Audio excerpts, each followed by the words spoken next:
माननीय जो गृह मंत्री जी हैं, उन्होंने हरिद्वार में जाकर के बोला था, क्या बोला था कि 9 महीना में आप लोगों का पैसा पेमेंट कर दिया जाएगा, बोले थे ना। 9 महीना में बच्चा पैदा हो जाता, लेकिन हमारा पैसा नहीं आया। मैंने एक नया जिंदगी जिया जा सकता है, लेकिन हमने जो पैसा जमा किया था उसको इन्होंने नहीं दिया। और ये इतना उलझा रहा है। हम सीधे माननीय प्रधानमंत्री जी और गृह मंत्री जी को कहना चाहता है, जितने भी मंत्री हैं, चाहे पक्ष के हों या विपक्ष के, हम लोग 13 करोड़ हैं और हम लोग 13 नतीजा कर देंगे। आवाज दो हम एक है, आवाज दो हम एक है। इंकलाब जिंदाबाद, इंकलाब जिंदाबाद। भारत माता की जय, भारत माता की जय, भारत माता की जय, भारत माता की जय। इंकलाब जिंदाबाद, इंकलाब जिंदाबाद, इंकलाब जिंदाबाद। आवाज दो हम एक है।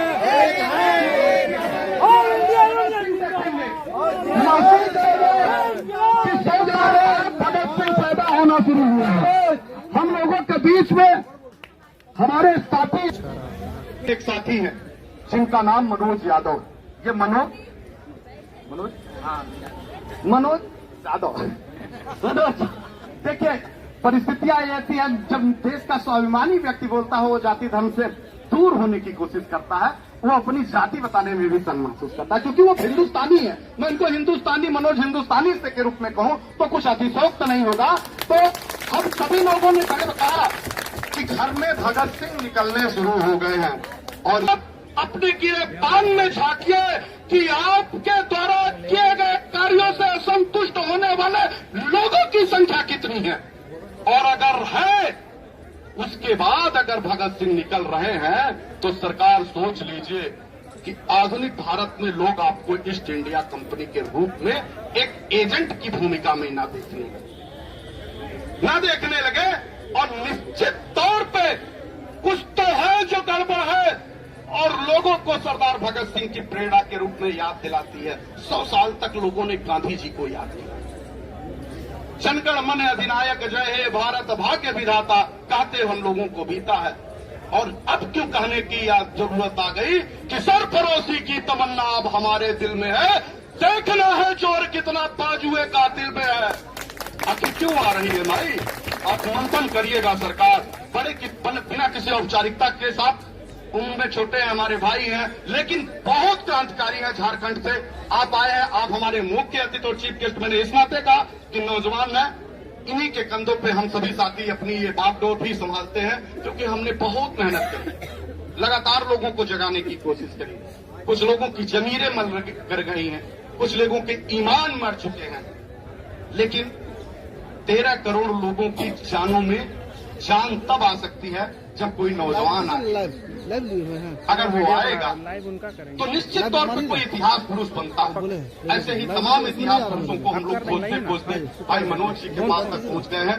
मनोज हिंदुस्तानी यानी मनोज यादव जी के पास तक पहुंचे हैं। बिना किसी औपचारिकता से मंच पे आपका हार्दिक अभिनंदन और वंदन भी करते हैं। जोरदार तालियों के साथ आप सब इनका हार्दिक अभिनंदन और वंदन करें। और किसी बिना औपचारिकता से हम आपको सीधे मंच आपको समर्पित करते हैं, क्योंकि हमारे तमाम साथियों को आपको सुनने की जरूरत है। काफी देर से हम लोग यहाँ पे हैं और आपका इंतजार कर रहे थे, ट्रेन लेट थी, इस नाते आपको आने में भी दिक्कत हुई।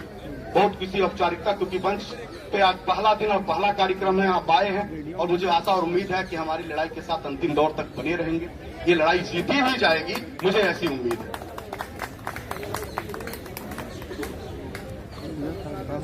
बहुत बहुत धन्यवाद। यहाँ पर शुक्ला जी ने मुझे जो सम्मान दिया, इसके लिए हम कोटि कोटि उनको धन्यवाद देते हैं और अभिनंदन करते हैं। और हम यहाँ तो सीधे कहेंगे, न यहाँ पूरब बैठा है, न पश्चिम बैठा है, न उत्तर बैठा है, न दक्षिण बैठा है, न यहाँ पर सिख बैठा है, न यहाँ ईसाई बैठा है, न यहाँ हिंदू बैठा है, न ही मुसलमान बैठा है, बल्कि यहाँ सारा हिंदुस्तान बैठा है।